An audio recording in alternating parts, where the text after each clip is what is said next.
गांव के बाहर एक पुरानी हवेली खड़ी थी जिसे कोई भी पास जाने की हिम्मत नहीं करता था। लोग कहते थे कि वह हवेली शापित है और वहां रात के समय अजीब आवाजें आती हैं।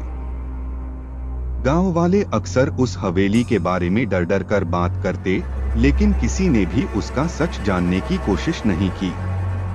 एक दिन एक युवक अर्जुन, जो कि साहसी था, ने तय किया कि वह इस रहस्यमय हवेली का रहस्य उजागर करेगा। उसने सुना था कि हवेली में एक परिवार हुआ करता था, लेकिन एक रात पूरी तरह से गायब हो गया। कोई नहीं जानता था कि क्या हुआ, बस हवेली वीरान हो गई और लोग मानने लगे कि वह जगह अब किसी भूतिया ताकत के कब्जे में है। अर्जुन रात को हवेली के पास पहुंचा। हवेली की दीवारें कच्ची और जर्जर हो चुकी थीं और खिड़कियां बंद थीं, जैसे किसी ने उन्हें मजबूती से बंद कर रखा हो। अर्जुन ने अपनी टॉर्च जलाकर हवेली में कदम रखा। हवा में अजीब सी ठंडक थी। जैसे जैसे वह अंदर बढ़ा, उसे एक गहरी खामोशी का एहसास हुआ। सिर्फ एक हल्की सी आवाज सुनाई दे रही थी, हवा में गूंजती हुई किसी की चीखें। अर्जुन ने ऊपर की ओर देखा तो उसे सीढ़ियों के पास एक धुंधली सी आकृति दिखाई दी। पहले तो वह सोचने लगा कि यह उसका भ्रम है, लेकिन जैसे ही उसने अपनी टॉर्च को और करीब से चमकाया, वह आकृति एक महिला की थी जो सफेद साड़ी पहने हुए थी और उसके चेहरे पर एक डरावनी मुस्कान थी। अर्जुन डर के बजाय आगे बढ़ने की कोशिश करने लगा, लेकिन उसके कदम रुक गए जब वह आकृति अचानक उसके सामने आ गई। तुम यहाँ क्यों आए हो? महिला ने धीमे और डरावने स्वर में कहा।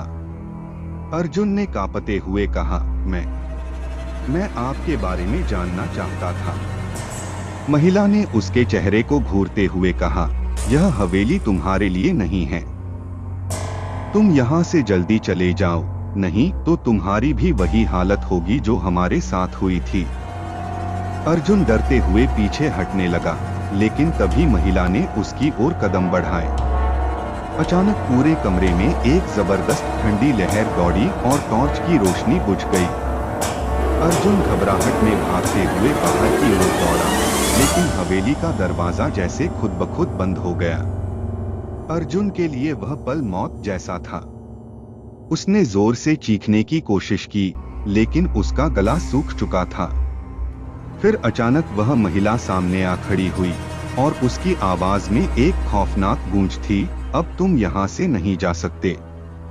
अर्जुन की आंखों के सामने अंधेरा छाने लगा और वह गिरकर बेहोश हो गया। अगले दिन सुबह जब कुछ लोग हवेली के पास से गुजरे तो उन्होंने देखा कि अर्जुन का शरीर वहां पड़ा था, लेकिन उसकी आंखें सफेद और खाली थीं। हवेली के अंदर अब कोई नहीं गया, लेकिन गांव वाले कहते हैं कि अर्जुन का आत्मा भी अब हवेली में उसी महिला के साथ बंधी हुई है और वह जो भी वहां जाता है उसे वही डरावनी मुस्कान दिखाती है। हवेली अब और भी डरावनी हो गई थी, क्योंकि लोग मानते हैं कि उस दिन के बाद से हवेली के अंदर और भी आत्माएं आ गई हैं, जो किसी नए मेहमान का इंतजार कर रही हैं। तो दोस्तों, कैसी लगी आपको हमारी यह कहानी? अगर पसंद आई है तो कृपया हमारे चैनल को सब्सक्राइब और वीडियो लाइक, कमेंट और शेयर जरूर करें। धन्यवाद।